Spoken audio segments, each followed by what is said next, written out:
I can use a different intro. So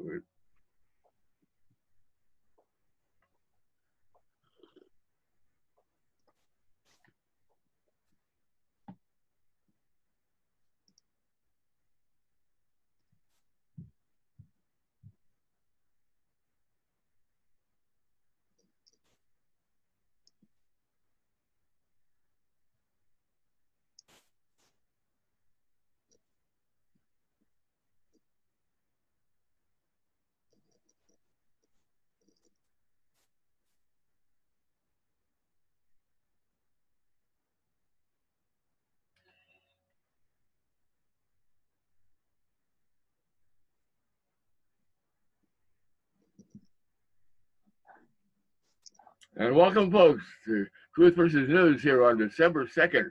We've made it through Thanksgiving and all the football and turkey and everything, and now we're in the season for Christmas. And of course, we've got to think of the children and protecting the children and doing things for the kids now, especially protecting them from the malarkey. But so we have several people here on my prized panel here. James Spencer, the most dangerous mind in America, and in the military espionage master here, Scott Bennett. They're both outstanding. So let's see what we can do here now to protect the children from all this stuff that's going on in this world. Go ahead, Jim. Well, Don, it turns out that what we're talking about is the use of the cover of protecting children to censor the internet, in particular that YouTube plus this new legislative act passed in 2000 means game over for the internet, for YouTube in particular. We've wondered how the deep state would cope with the internet, where videos made by its critics and exposés of orchestrated events like JFK and 9/11, staged events like Sandy Hook and the Boston bombing, have made a profound impact upon the American people, who've gradually awakened to the realization that Donald Trump has been right. The mainstream and media are masters at propagating fake news, even going so far as to create fake fact checkers who can certify fake false claims as true on behalf of the rich and powerful. Here's the legislation. It's a Children's Online Privacy Protection Act that was actually passed in the year 2000, but is now being used to transform YouTube. It now appears that a heretofore obscure legislation known as COPPA, or Children's Online Privacy Protection Act, is being deployed to alter the internet as we have known it, especially by requiring the designation of all YouTube videos to be declared to be made for kids or not made for kids. Whether chimera of protecting the interests of children will serve as a pretext for fining creators for up to $42,000 per video in violation of these new standards, where channels that are not deemed to be commercially viable will also be pruned. Turns out we have an expert for the Federal Trade Commission giving his report, one commentator, another, about what's going on here. This appears to be a death knell for YouTube as we have known it. The effect will be to drive truth seekers out of YouTube and create a family-friendly platform for programming for children. Also, of course, for mainstream news, for stories of which they approve. Cynically, it appears this move will also afford protection for pedophiles by creating a haven for focusing on children and precluding exposés of Pedogate, the American franchise of which is known as Pizzagate, where I've done enough research to confirm its reality. New York City Gold Shield detective Jim Rothstein, for example, an expert on these cases, has told me that on the basis of experience, 70% of the US political elite are pedophiles. This appears to be an effective method of suppressing videos that expose corruption and criminality, including child abuse and sexual exploitation, on behalf of the rich and powerful. As we know from a Princeton sociological study, the US proclaims itself to be a democracy, but in practice it is nothing more than an oligarchy, where this move to protect the political elite from exposure on multiple diverse grounds looks like a winner in neutralizing YouTube as a forum for discussion and debate. The alternative has to be to move to other platforms. I have interviewed Jason Voss, who founded 153news.net, which has been a bastion of support for freedom of speech and freedom of the press. which is indispensable to a viable democracy. Given the deep state lies to us all the time, we have to have the ability to sort out the true from the false, typically by testing official narrative to see if they're vulnerable to falsification. The creation of false narratives and fabricated evidence makes that a challenge. But without the opportunity to interact and engage in mutual criticism, it becomes a virtual impossibility. Well, Jason has been soliciting donations, but I think there's an alternative, which I shall explain. I urge each and everyone to consider lending to support the 153news.net. I regard this matter as of even more importance than my own court case, which demonstrates beyond any reasonable doubt that the powers of the courts and the American legal system is biased and warped to promote the interests of the rich and powerful. Many of my videos about Sandy Hook and other false flag attacks are archived at 153news.net. Jason needs to raise $1,000 a month to keep it going. We must all support 153news.net for the sake of our future. But during our interview last night on my show, he mentioned he has 40,000 videos that really are truth-seeking videos. And I suggest that instead of relying on donation, if he simply had an archiving fee of $1 per video per year, $1 per video per year, he can easily then make his $1,000 a month for maintaining the servers and have what could become a legal defense fund to support court cases involving First Amendment, freedom of speech, and freedom of the press issues. I believe this is the direction he's going to go. Meanwhile, we have to get off of YouTube. They're beginning to enforce these matters already on the 10th of December. That's just a few days hence. And on 1 January, where the fines, as I observed, can be up to $42,000 for a single video. Scott. Well, we're on 153news.net. That's a great place. Gus does a great job there. So go there to see our archives.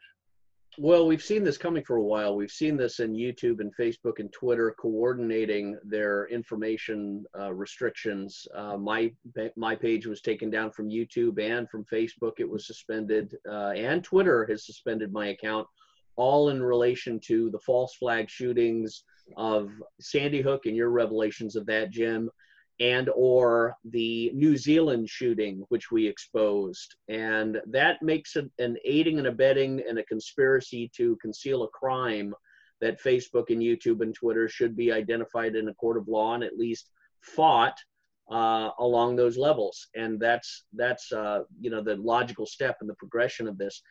They're banking that won't happen, but this is a time when people really need to step up and start fighting legally and filing and going to court and getting very vicious with the legal threats and complaints against YouTube. You know, Laura Lerner or whatever suing Facebook for $3 billion or whatever it is. It's not that she's going to get it necessarily, but it is a symbolic shock and awe grenade into their world. And that's what everyone needs to be doing who is suffering from this sort of persecution or gag ordering and stopping of free speech. And it doesn't surprise, of course, because the liberal leftists, these arrogant technocratic fools that occupy positions at Facebook and YouTube and Twitter and such, they exist in this arrogant bubble that the only people that they want, the only minds, the only discussions are these you know, humanistic, Star Trek, metrosexual, sort of fantasy thinkers, politically correct thinkers. There is nothing that offends. There is no truth. There is no God. There is no justice. There is no eternal, you know, creator, and therefore there's judgment. There's a whole moral vacuum that they want to create, and that really is their agenda. It's an agenda of madness and stupidity and selfishness, but that same spirit that animates this imperative, this impulse to restrict words and speech and symbology and messages is really this childish tantrum of, you know, we don't want to see evil or hear evil, and they call evil truth, right?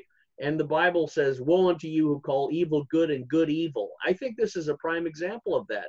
The evil they're doing to us, they're calling good. And of course, the source of all truth and good is recognizing it as evil. So we have to recognize, I think, that this is a natural progression of the liberal leftist disease of selfish virtue signaling and political correctness run amok. Jim? Oh, I couldn't agree. How do you like the suggestion I offered of archive fee of $1 per video per year and creating a legal defense fund to stand up for the First Amendment, freedom of speech, and freedom of the press? Yeah, I think that's the wise way to do that. Can I mention something here? I think it's yeah, please do, Don. Don, go for it. Yeah, I was just going to say that I think that we're living in a different era now. That essentially things sure not the way they were when I grew up, and all this technology is just really have the next generation. I'm really concerned for their mental things and also their health here, because I've seen reports from that kids and little tykes are into this gaming, into the all this stuff on the screen and things, and all that puts out energy, EMFs and other things that affect their growing bodies. And so we're having big percentages increases in childhood cancers and other problems that kids are having health-wise. And also they're so addicted to this social-wise, they're not really connecting with real live people so much. And it's really a different new world, brave new world we're in here. And I'm afraid that with the 5G going to be rolled out here in another week or so, it's going to be very easy to have a kill switch on there, raise that the EMF level up so that they can control and the idea of introducing 5G without doing any safety studies is so absurd. It's so irresponsible. It can only be done deliberately as a part of a major depopulation program. That's the only explanation that makes any sense. So this is a frightening time to be alive. I mean, we have technology can be used for good or for evil. It looks like the wrong people got a hold of it, right? I agree, Don. A lot of it appears to be, alas, being used for evil. Meanwhile, Democrats' worst nightmare polls show 34% of Black likely voters approve of Donald Trump. The unemployment rate of African Americans has been going steadily downhill. This is going to make Democrats' heads explode. Although a morning Consult Politico poll reported only 18% of Black registered voters approved of Trump's performance, two recent polls show at least 34% of Black voters approve of President Trump now. A November 17 to 21 Emerson poll had Black approval at 34.5. A Rasmussen poll of likely voters, since not all registered actually vote, actually had a 34% support, virtually the same. According to Breitbart, the increase in Black approval led to the Trump campaign's decision to launch a Black Voices for Trump political coalition. In a November 8th speech, launching that coalition before Black supporters in Atlanta, Georgia, President Trump said, "We're going to campaign for every last African American to vote in 2020. Among the Black supporters were HUD Secretary Dr. Ben Carson, newly elected Kentucky Attorney General Daniel Cameron, Pastor Darrell Scott, Diamond and Silk, and Harrison Floyd. Citing Trump's history of standing up for Black Americans, Dr. Carson dismissed Trump's critics who called him a racist. Carson reminded the crowd that Jesse Jackson awarded Trump for his contributions to the Black community and opening his club at Mar-a-Lago to Jews and Blacks, and that Trump dramatically increased funding for historically Black colleges and created tax-free opportunity zones for struggling urban communities. Carson quipped, "Let me tell you something, if he's a racist, he's an awfully bad one. He needs to get a lesson from the real racists."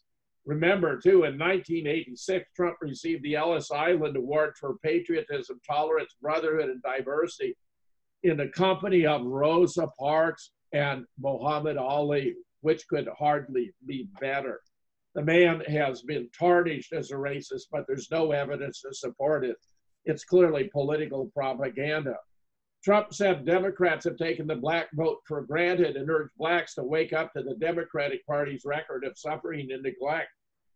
He pointed out 58% of murder victims under 22 are black, but Democrats have failed to reduce crime, opening up the southern border to crime and drugs, and that the 20 most dangerous cities in America are run by Democrats.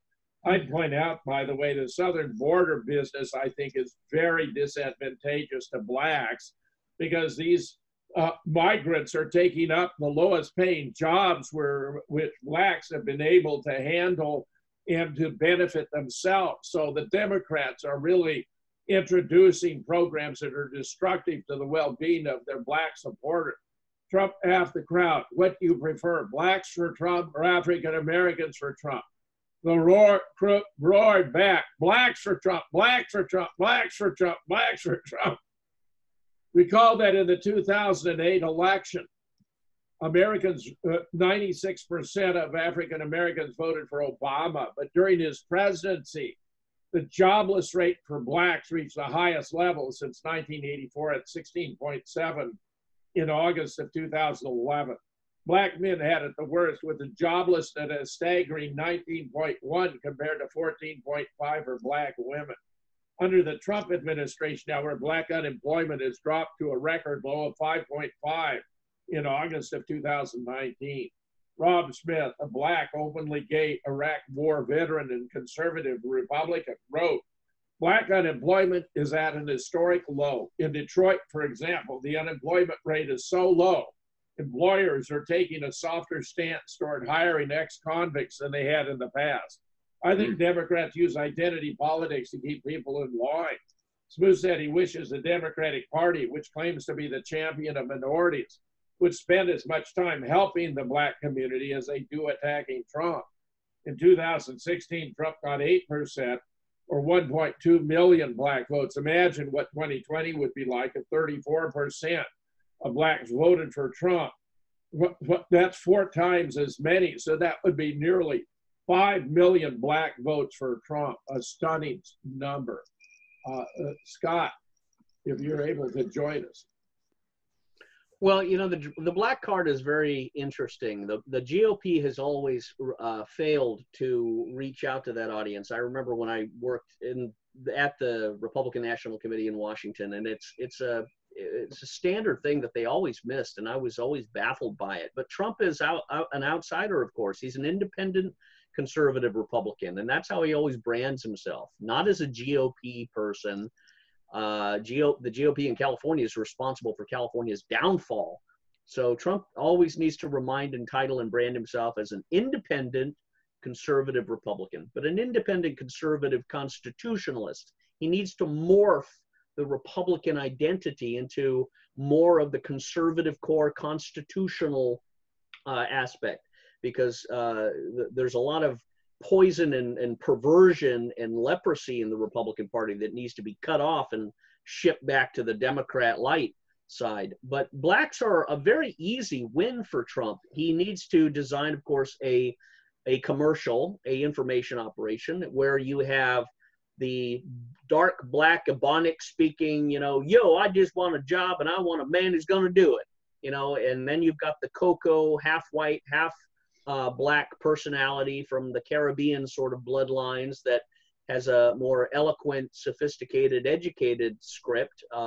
You know, I believe in President Trump because of his success, and he's economic richness, and he's not a racist. He has actually established a better America. And then you have black women and the diamond and silk. So you have a variety of black faces and shapes and sizes, all, you know, in their different raw identity expressing support for him.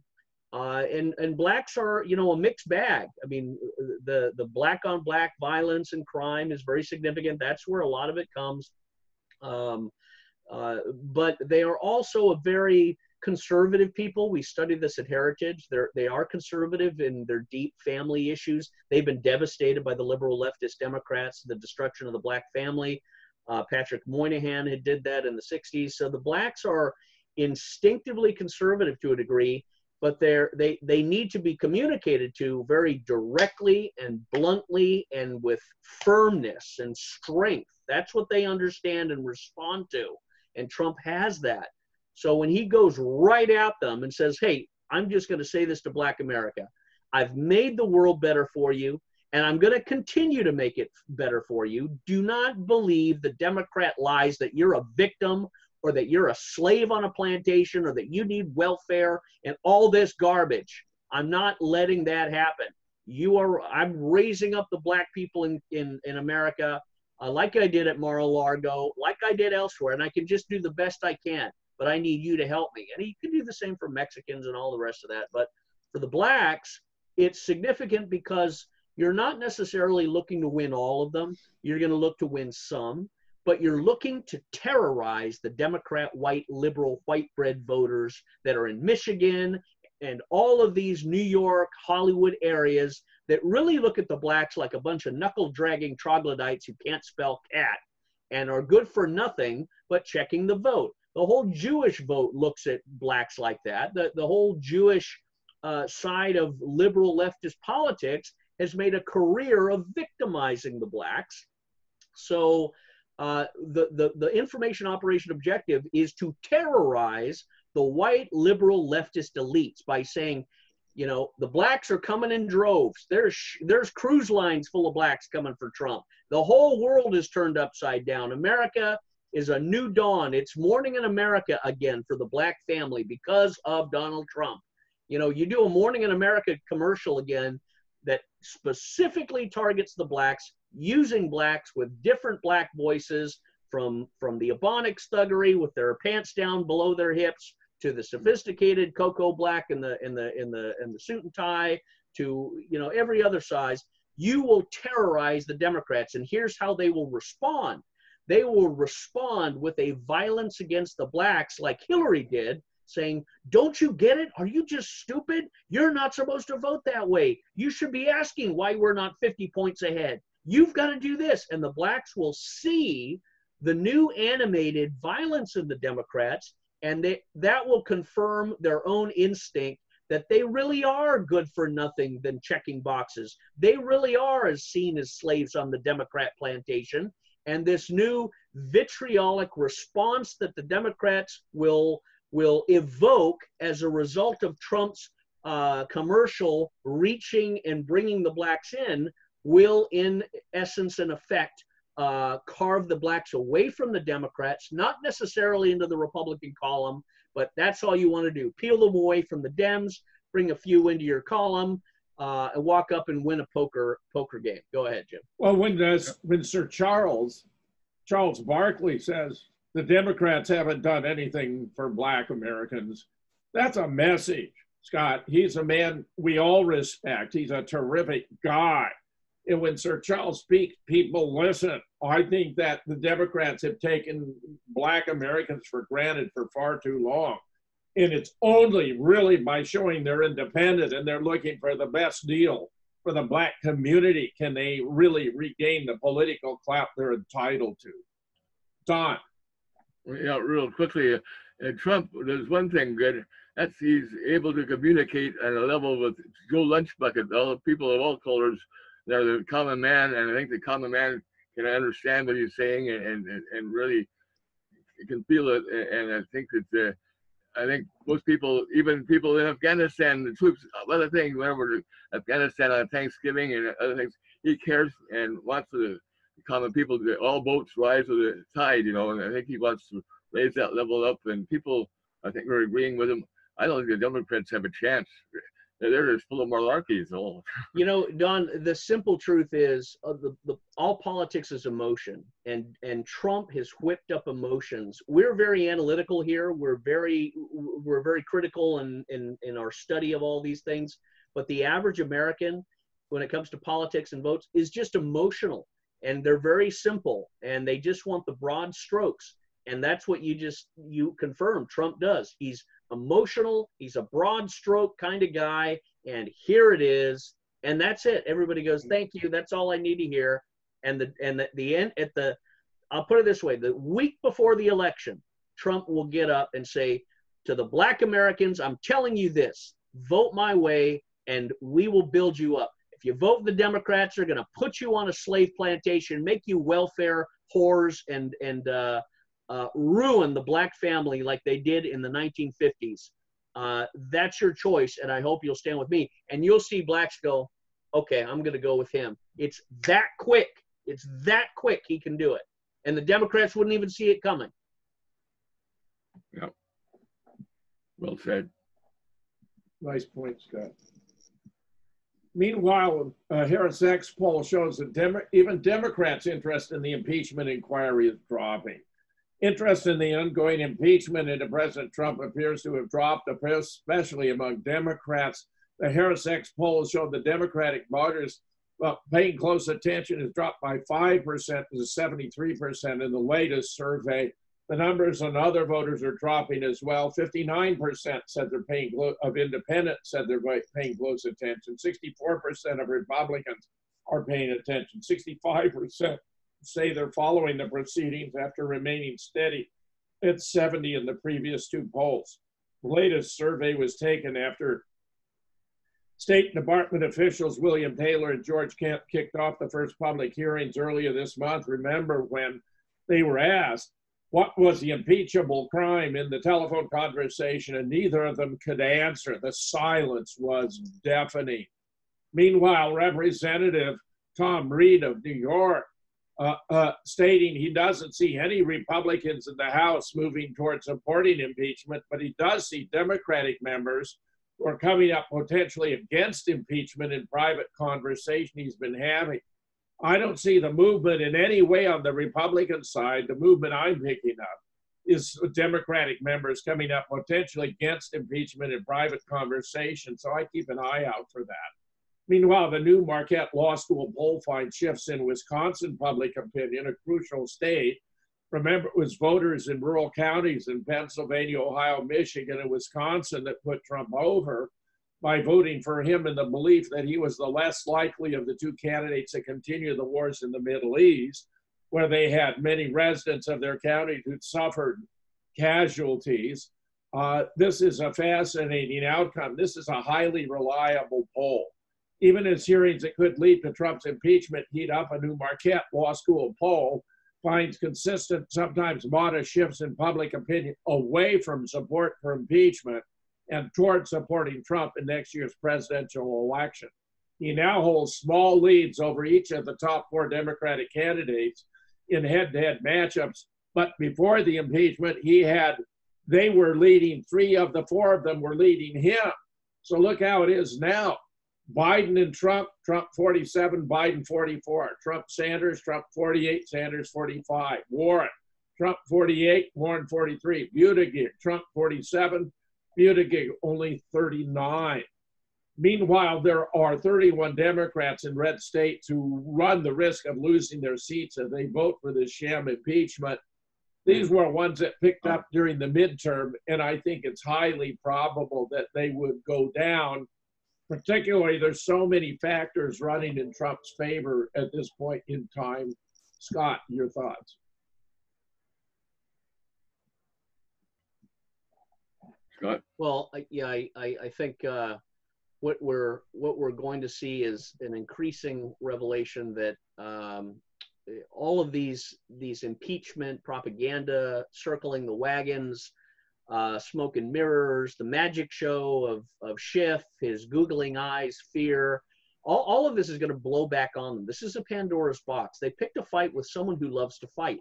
Trump loves to fight. He's a when he put the picture of him and Rocky Balboa, it's funny, Jim, because we've been talking about the symbology of that for a long time, about Trump getting them in the corner, breaking their ribs. I think we talked about it in the scene of Rocky when he's in the freezer scene. He's punching the meat and cracking the ribs. And then he goes ahead and puts up the Rocky image. Maybe like minds, good minds think alike. Or he's listening to us, praise God. We do it to help him, of course. So they're picking a fight with the wrong guy because he's going to break their ribs, smash them down, beat them into bloody pulps, whip them so like the dogs they are, they're going to run away with a tail between their legs, yipping and yelping. And you already see that coming. Adam Schiff was blubbering and his lip was quivering with tears at the end of his last his last BS session, and his wavering hammer barely even caressed the gavel wood. And all of these simpleton minions who get up there, State Department bureaucrats, they just remind the American people of the regurgitated sickness and nausea they feel to full-time Foreign Service officer bureaucrats who wear pretty little bow ties and go to Georgetown and all of this inside elite with their swiveling brandy glass discussions of the international game of diplomacy and the death and murder and destruction and rape and pillage of lands that Kissinger and all these other monsters have been fomenting. So all of this, I think, is going to fall apart. I think in one sense, it may be wise to not let it fall apart, to bring it to the Senate, to bring all of these people to bear. Biden and his son. We've just got new documents. The Duran did a great show on the additional Ukraine documents that show $16 million was being pulled out and given to Biden and his son. Of course, Paul Pelosi Jr., Nancy Pelosi's son, is implicated on the board. Heinz, John Kerry's son, is also implicated. The Ukrainian oligarchy that was running this scam, Hillary Clinton and the Clinton machine that wanted to continue. They were basically money laundering into Ukraine and pulling it out and putting it into the Clinton Foundation and elsewhere. So once again, we see this odious, disgustingly corrupt treatment of the United States as a Wheel of Fortune game by these corrupt people who enrich themselves. And that's what Trump was investigating, not some zombie mummy fool Biden that's a political threat. He was investigating the corruption which has been rotting the core of America, the cancer that needs to be cut out. And he was doing that. And now the fellow cancers, these liars and corrupt fools who are desperate to try and conceal this, have engineered this whole impeachment hearing. But I think Trump's gonna let it. He's gonna keep fanning the flames, and I think perhaps he does need to demand a Senate hearing, demand the whistleblower Ciaramella and his connections to Biden, his connections to John Brennan, the CIA connections, and Peter Strzok and Lisa Page and all of this stuff. All of it needs to be brought full force in front of the American people, not by Trump, but by the Senate. And Trump can just sit back and say, you see, look at what they're doing. I've known this all along. They've been doing this scam on the American people. And the American people, when you put the Republicans against the Democrats, you look at Jordan, you look at Gates, you look at all the Republicans who were on the Intelligence Committee, and they're sitting up there and lambasting the Democrat witnesses. They really are just like pit bulls tearing into a piñata, just ripping the guts out of these and loving every minute of it, because they're attacking fools and lies, paper fools and lies. And the Democrats are lost. They're never used to being attacked. They're always used to browbeating and virtue signaling and telling everybody else how bad they are, how politically incorrect they are, and how inferior they are. And now they're being counterattacked with just revelations of truth. Look at all the documents. And Judicial Watch has got a lot of it. Judicial Watch has got all the State Department materials and cables that are coming out, and it's just being put in front of the American people, those who are listening, saying, look at all this corruption, look at all these scams, look at all this money that was being wasted. Oh, and Biden and his son and Obama and Clinton, the Clinton Foundation, they're all in the middle of it. And the State Department, deep state, Victoria Nuland and all these people that overthrew Ukraine and overthrew Libya and Christopher Steele and all this other stuff, it's all involved with it too. So the American people are seeing the most disgusting side of American politics since America was ever founded, which means there should be a civil war to correct it.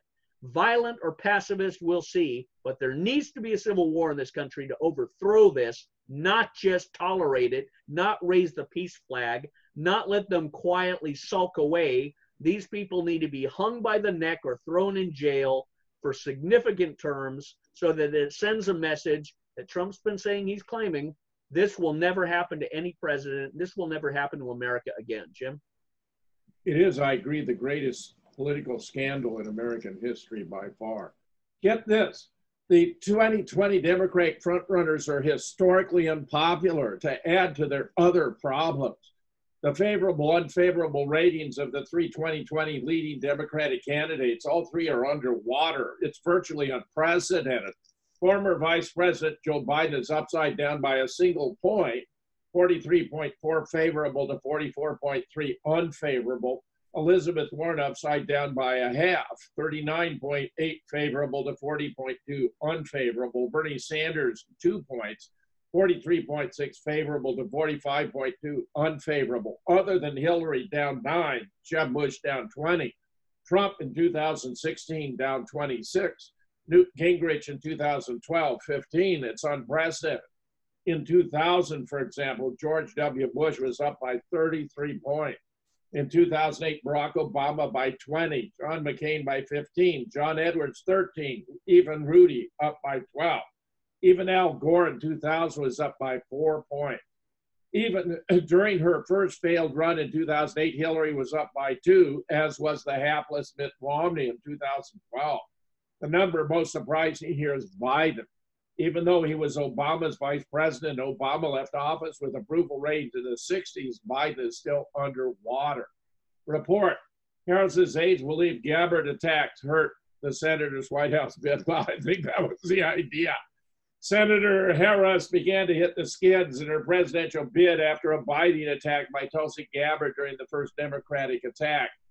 There are too many examples to cite, Tulsi said, but she put over 1,500 people in jail for marijuana violations and then laughed about it when she was asked if she ever smoked marijuana herself. Gabbard also laid into her for maintaining a cash bail system that disproportionately hurt poor people, accusing Harris of having kept prisoners beyond their sentence to use them as cheap labor, and for blocking evidence that would have freed an innocent man from death row.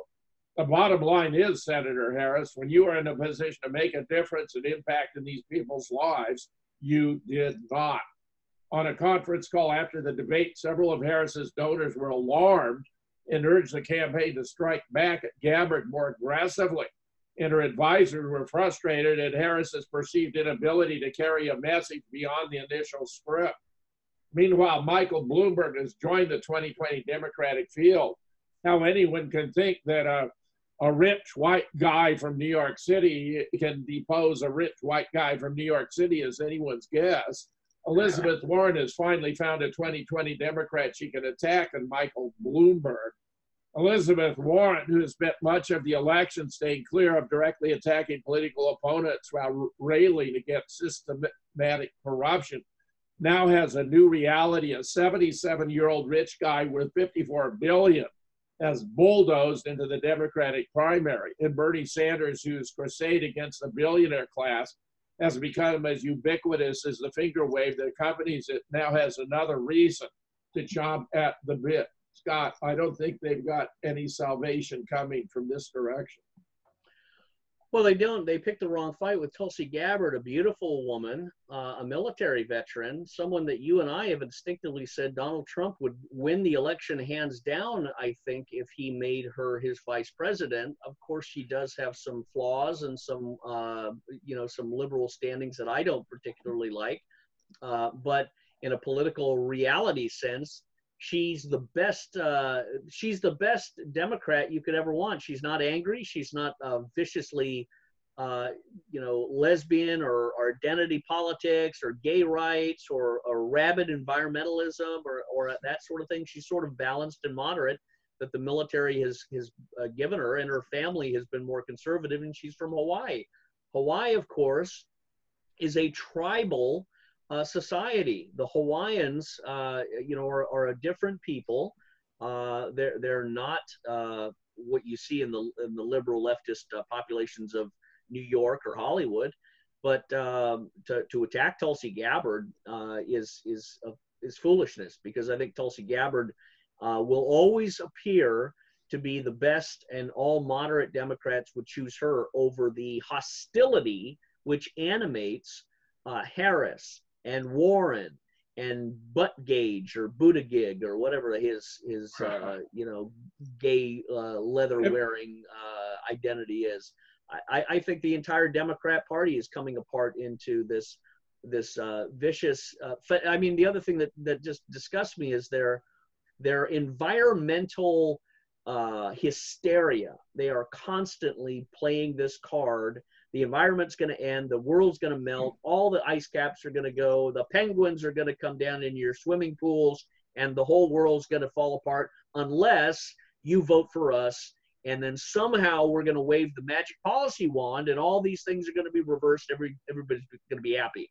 But that's all a lie. It's all population control. The Democrats want people in sort of a Mockingjay, or that film that came out where you have the elite in these cities, and the elite are colored with all sorts of strangeness and madness. Then you got the peasantry of the rest of society living in these corrupt ruins.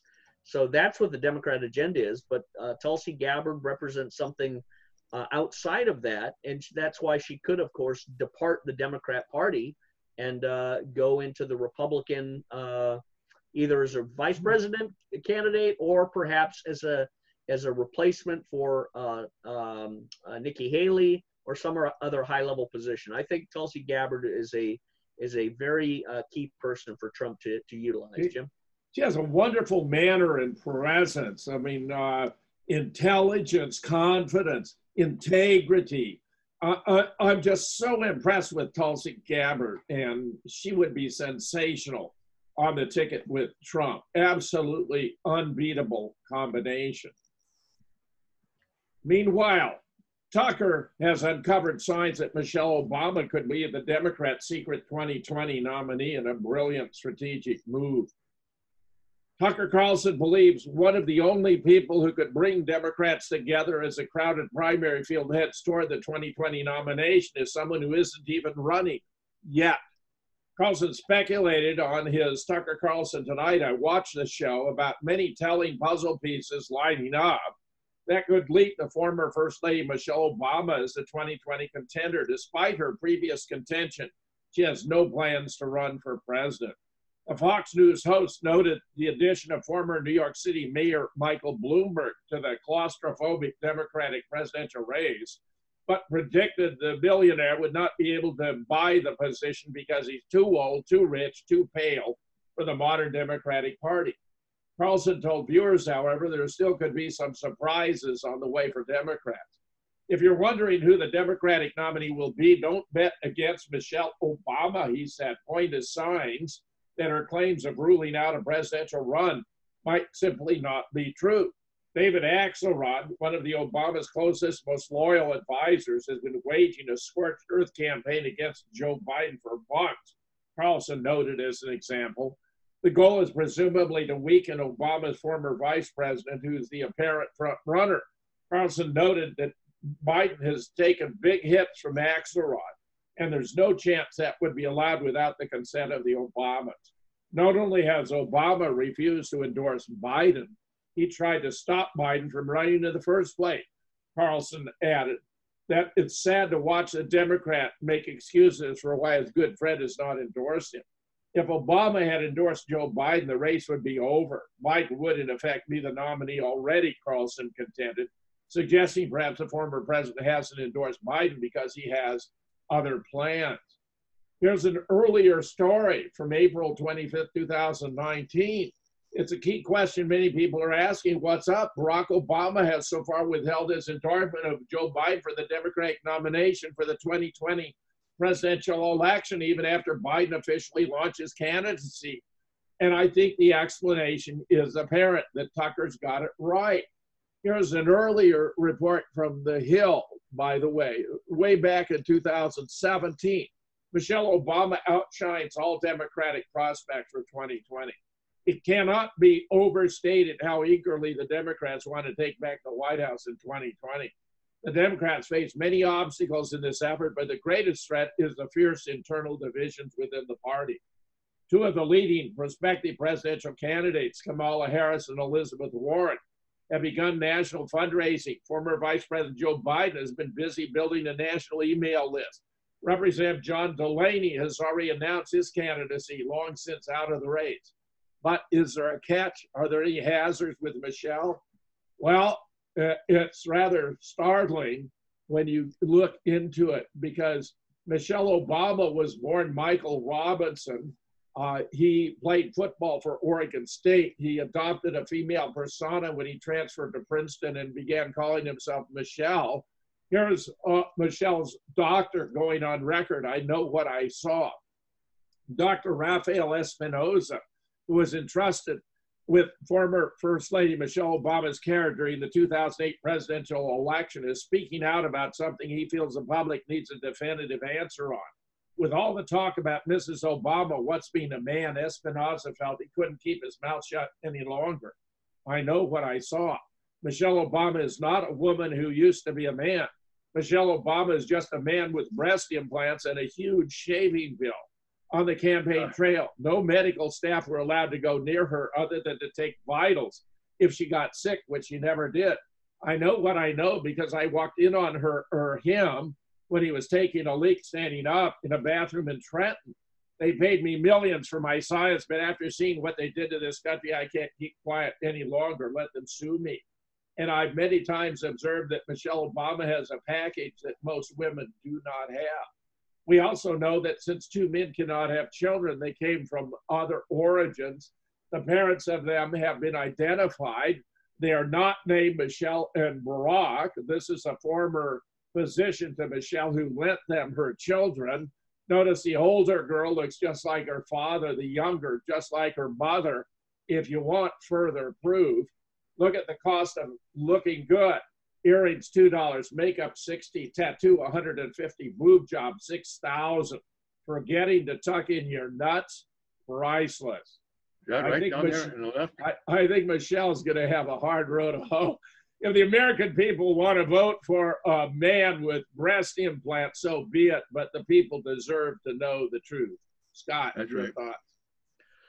Well, we've seen this increasingly slip out, and I mean the American public can't stand much of anything, Jim. People fail to analyze and understand. The Chinese know it. The Chinese Communist Party knows it. The Russians know it.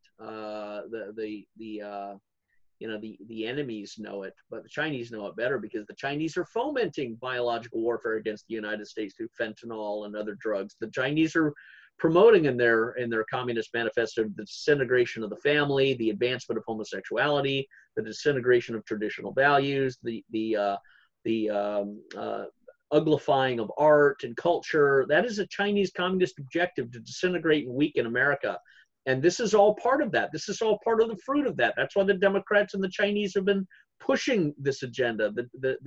The Democrats are the whores, the prostitutes to the Chinese. Look at what Biden did. He went over the Chinese, and they've sold America's soul to the Chinese since Bill Clinton. And this is part of that agenda. Is what they think is civil rights and human rights and decency and a happy-go-lucky. It's a small world. The Chinese sneer and through their buck teeth, laugh. Say this is going to destroy America, and it is. Look at what we've done. We have destroyed America. We've destroyed the American family. When we have people like Bruce Jenner, an American Olympian, cutting off his penis with a paper clip or a paper cutter, maybe not that drastic, but doing something like and sticking himself with female hormones and putting on lipstick and all this other garbage. When that's America and our valedictorian Olympian athlete. Okay, now Uncle Sam has turned into a transvestite. Now America really is over the precipice. And I don't say that with any animosity. I say it with a sociological, anthropological sadness that looks at the alpha male character of America is withering like an island being swallowed into the sea. And you're being replaced by these betas. You're being replaced by these Michelle Obamas. And it's just permeating like a cancer. And they're teaching it to kids in school. They're teaching it in the United Kingdom, for example. And the United Kingdom Muslims are the ones kicking up hell, saying we're not sending our kids to listen to this garbage. We're not letting our kids be brainwashed and mind wiped to accept this, what we consider evil and totally unnatural and contrary to our religion. So that's where the Christians and the Orthodox Christian, conservative Jews, if there are some, and the Muslims do have that commonality of sexual integrity and family. So this thing with Michelle Obama and coming out, the internet's never going to go away. And the question is how long it's going to take for more and more and more Americans to see this. When is this really going to be put out there? When are you going to see, Michelle Obama clearly revealed and like you showed that picture of the nutsack? I think most Americans are going to increasingly have sort of a distancing from the Obamas as more of this becomes public. Jim? She has more balls than any man I've ever any woman I've ever known. I think the genius of this is supposed to be to eclipse the debates. You only bring him in later because she couldn't do well in the debate. She doesn't know foreign policy, these subtleties about medical care and all that sort of thing. So you just slip her in at the convention, at a brokered convention, and all the Democrats swoon because Michelle is going to bring us together. Well, Jim, let's always remember too, like we said last week, and I'm going to keep saying it, I personally, in my personal opinion, believe the Democrats are going to pull a Manchurian Candidate shock and awe trauma operation. Don and I were talking about this earlier, and he suggested perhaps they're going to take Biden out through an Alzheimer dementia operation, possibly. But I still think the Democrats have to traumatize and shock and awe the American people with horror to pull them out of Trump's Republican camp. And to do that, they need to assassinate one of their own, one of their candidates, perhaps Biden, perhaps Clinton, perhaps Buttigieg, perhaps someone. And then Michelle Obama rises out of the ashes, carrying the dead body, saying, I will keep on the fight. And I personally think they're going to do something like that. And you heard it here first. Go ahead. Well, Biden's probably the most likely target because he's the most prone to gaffes and he's caused the scandal and he has the most luggage. So I think turning that massive deficit into an asset would be a brilliant move by turning him into a martyr to allow Michelle to do her thing. I so admire the physician who spoke out about it. Now, this is a completely brilliant article by David Stockman about how the Ukrainian influence peddling rings are a microcosm of how Imperial Washington rolls. We heard some knucklehead on the War Channel CNN brain about Ukraine as a vitally important ally and strategic partner. The implication, of course, was that the Donald's attempt at squeeze play on its new president was dangerously undermining national security. What unadulterated Tommy rot. The safety and security of the American homeland has absolutely nothing to do with it. That's because Ukraine is a no-count, strategically irrelevant patch of earth that was long ago ruined by the old Soviet Union and thereafter turned into an economic train wreck by its own corrupt oligarchs, along with plenty of help from Washington interventionists. The latter spent the post-Soviet years fomenting color revolutions and attempting to steer its politics toward the West and NATO membership.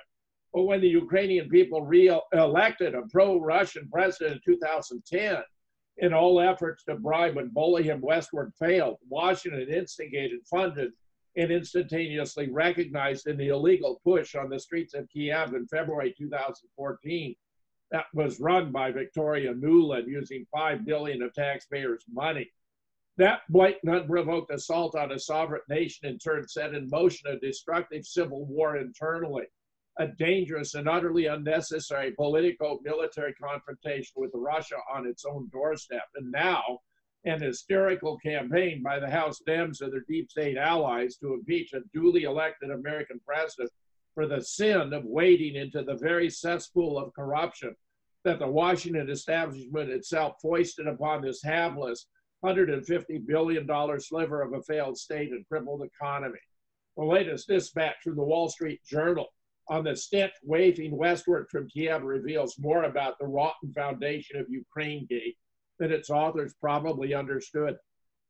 Burisma Holdings' campaign to clean up its image in the West reached beyond the 2014 hiring of Hunter Biden, son of then U.S. Vice President, to include other well-connected operatives in Washington, according to officials in both countries and government records. The Ukrainian company owned by tycoon Mykola Zlochevsky also hired a lobbyist with close ties to then Secretary of State John Kerry, as well as a consulting group founded by top officials in the Clinton administration that specialized in preparing former Soviet bloc countries to join NATO, Blue Star strategy. Soon the effort bore fruit. With the help of a New York-based lawyer, Mr. Zlochevsky's U.S. consultants argued to Ukrainian prosecutors that criminal cases against the company should be closed because no laws had been broken. Burisma later became a sponsor of a Washington think tank, the Atlantic Council, whose experts are often cited on energy and security policy in the former Soviet Union. Simple translation: Zlochevsky was an ally office holder, minister of ecology and natural resources, and inner circle thief and the ousted governor of Viktor Yanukovych. He therefore needed to powder the pig fast and thoroughly in order to hold on to his ill-gotten billions. So he hired the best Washington influence peddlers money could buy under the circumstances.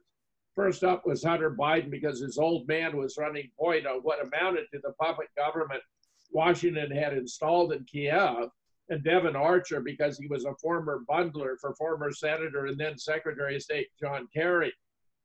The third phase of the coup, treason in high places, is the fascist Ukrainian coup comes home to roost in the U.S.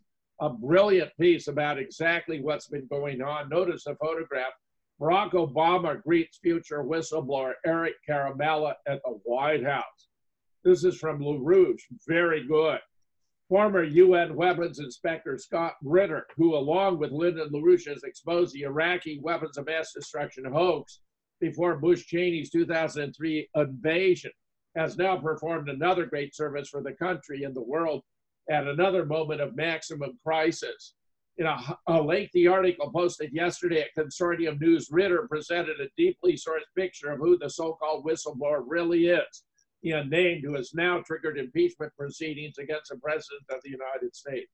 No one who is serious about the immediate danger to the U.S. and to world peace will fail to read every word of this article, to which we shall return after the break. Don, take us out. Yes.